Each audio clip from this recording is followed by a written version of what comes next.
देखो, सरकार बनाने के लिए, स्वतंत्रता के लिए तीन चीजें अनिवार्य होती है। एक तो अपनी मुद्रा, धन यानी रुपया, एक सेना और एक जमीन। आपके पास अपना रुपया ही नहीं है तो आप सरकार कहलाने के अधिकारी नहीं हो। ठीक है ना? तो ये, हाँ वो तो बिल्कुल बिल्कुल, हाँ हाँ लिखा हुआ है।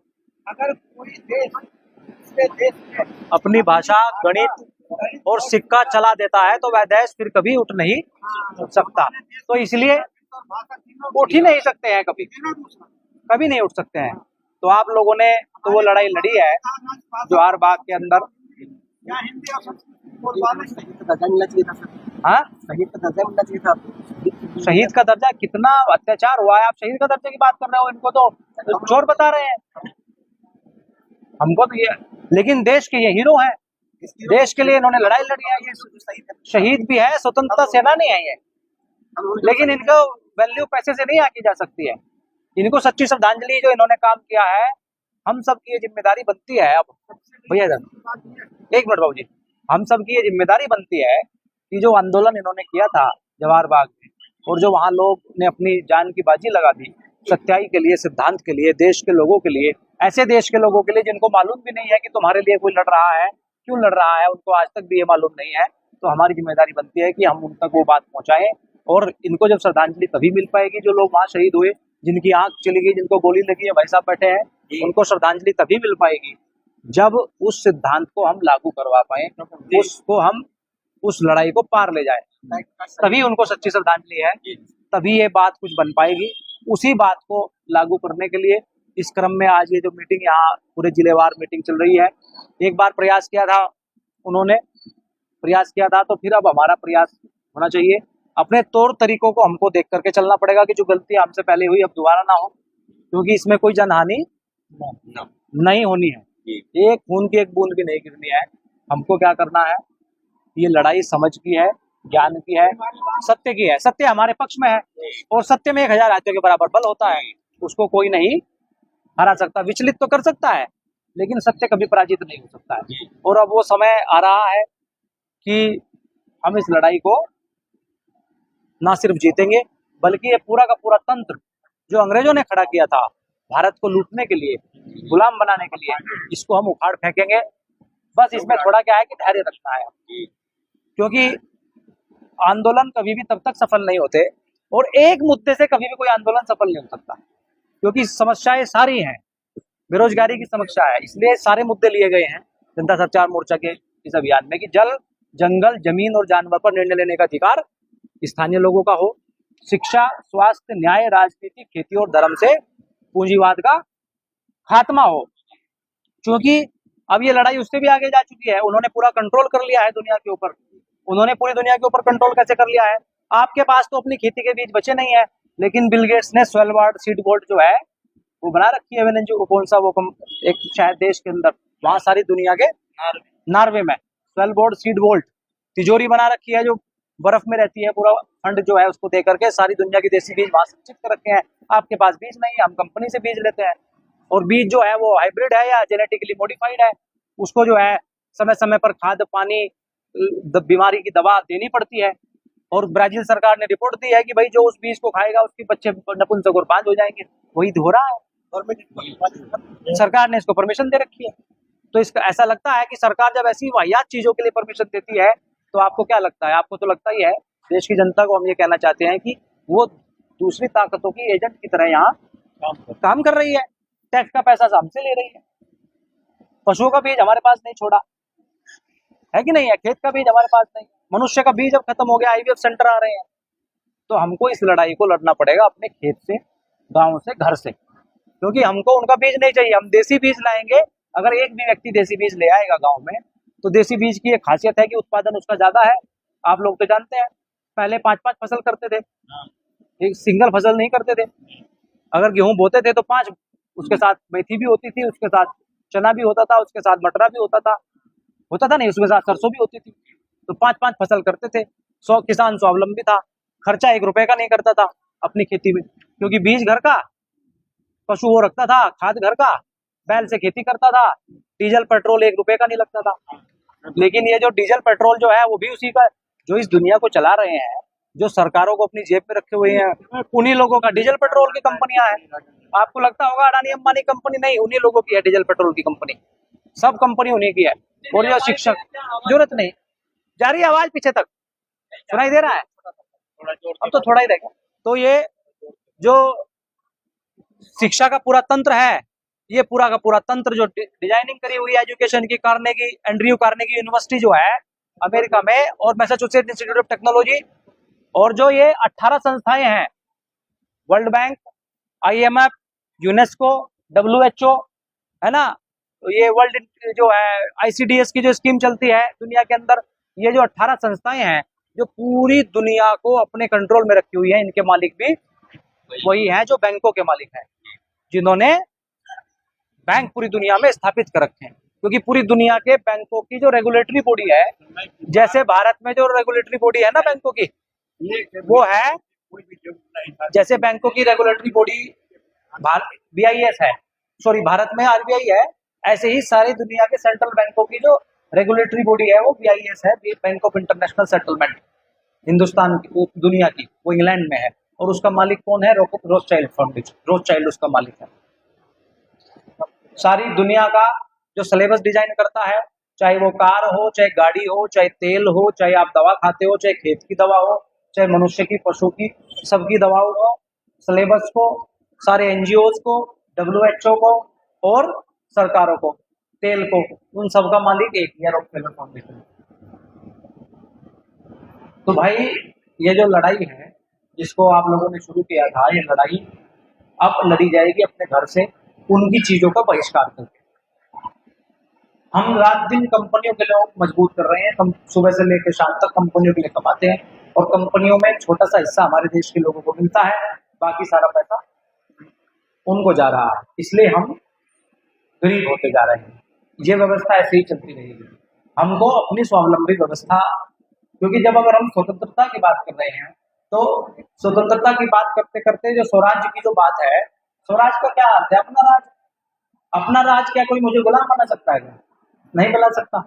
तो मैं जैसा जीवन जीना चाहूंगा वैसा जीऊंगा, उस जीवन पद्धति का नाम है स्वराज। तो उस जीवन पद्धति में हमको बदलाव करने पड़ेंगे। क्या बदलाव करने पड़ेंगे? हमको अपना कपड़ा, अपना खाना यानी कि भोजन, अपनी भाषा जो हम बोलते हैं वो, भेषज यानी अपनी दवा, और भजन, ये सब अपना बनाना पड़ेगा। सिलेबस अपना बनाना पड़ेगा, अपनी लोकल जरूरतों के हिसाब से बनाना पड़ेगा। आप दूसरों पर जब तक डिपेंड रहोगे, सरकारों से जब तक हम मांग करते रहेंगे, तब तक हमें कुछ गोली के अलावा, लाठी के अलावा, डंडों के अलावा, प्रताड़नाओं के अलावा, जेल के अलावा हमको कुछ नहीं मिलेगा। अगर यही करना है तो वो रास्ता चुन लो, और अगर हमको कुछ रचनात्मक काम करना है, अपनी अगने वाली पीढ़ी के लिए कुछ काम करना है, तो अपना रास्ता हम तय करें। हमारी सहमति से चल रहा है ना सब तंत्र, हमारी सहमति से चल रहा है ना ये तंत्र। कोई जबरदस्ती नहीं कर सकता हमारे साथ कि हम खेत में गोबर की खाद डालेंगे कि यूरिया की खाद डालेंगे। अगर हमारा उत्पादन उससे ज्यादा होगा तो आप इसको बता दो, इनको पता है कि पानी भी नहीं देना पड़ता था हमको, जैसी बीज में वो ताकत होती है उसको पानी की जरूरत नहीं होती। ये तो अभी जीवित है, नहीं तो हमारे बच्चों को क्या पढ़ा रहे हैं? हमारे बच्चों को तो ये पढ़ा रहे हैं कि भारत में तो अनाज नहीं होता था। अरे भाई, भारत में अनाज होता था, भिन्न भिन्न प्रकृति का अनाज होता था। हम लोग जिसको आज तुम मिलेट्स कह रहे हो, उसको तो हम मोटा अनाज खाते थे, हम उसको तो हम खाते थे, हर घर में होता था वो, सांवा, कोदो, कुटकी, कंगनी, वो हमारा भोजन था। हम 3-4 प्रकार के तेल खाते थे, अलसी खाते थे, हम तिल खाते थे, हम जो है उसका मूंगफली का तेल खाते थे, दालचीनी का तेल खाते थे, सरसों का तेल खाते थे, इतने प्रकार के तो हम तेल खाते थे। तुमने तो ये मलेशिया से पाम ऑयल ला के, जिसको भारत का आदमी पचा नहीं सकता, उसको तुम बेच रहे हो, सबको बीमार कर दिया है, सबको हार्ट का मरीज बना दिया है। हम थोड़ी इसको खाते थे। तुमने शिक्षा व्यवस्था को ऐसा बना दिया है कि 99% की गारंटी है कि रोजगार नहीं मिलेगा। ये तो गारंटी है 99% की रोजगार नहीं मिलेगा। ऐसे थोड़ी होता है, ऐसे देश थोड़ी चलते हैं।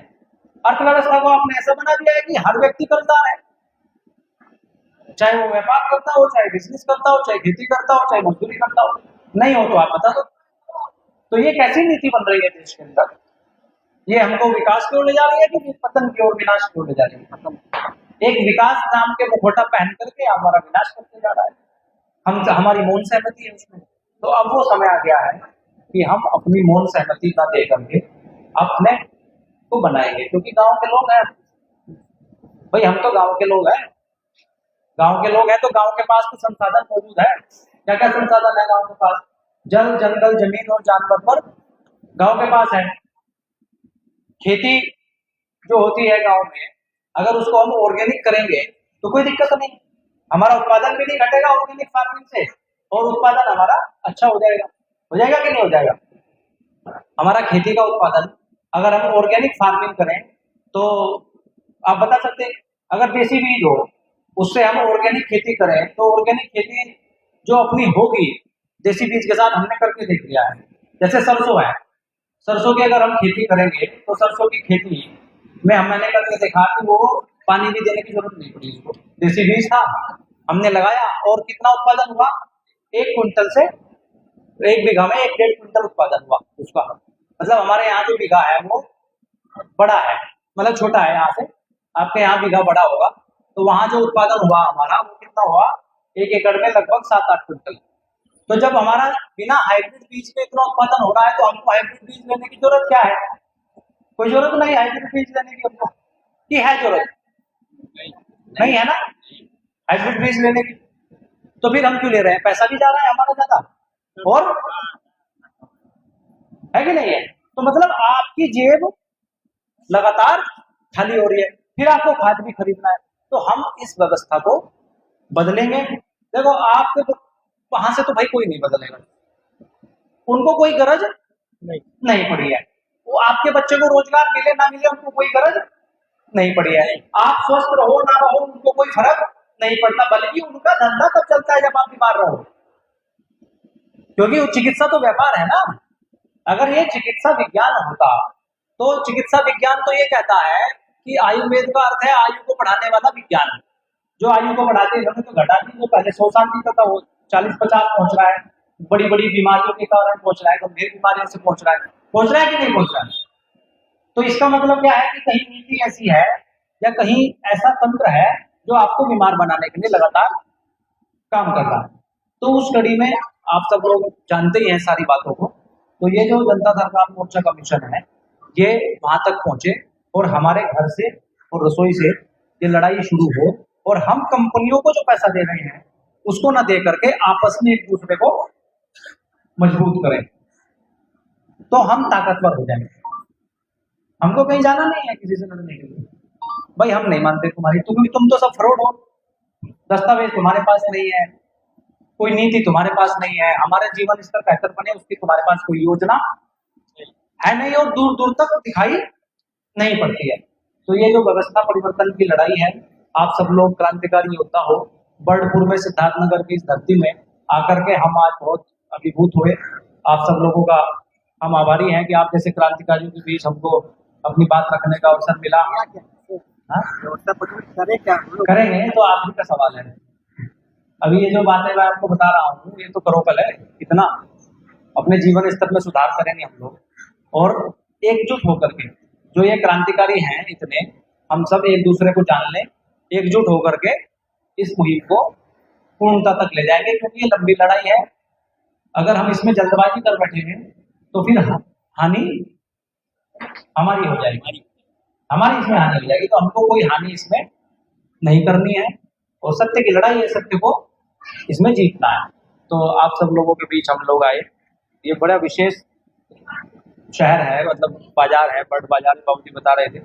आपका धन्यवाद, आभार। आप कुछ कह रहे थे बाबूजी, अब बताओ। नहीं खोल रखा था, पर्चा खोल रखा था ना।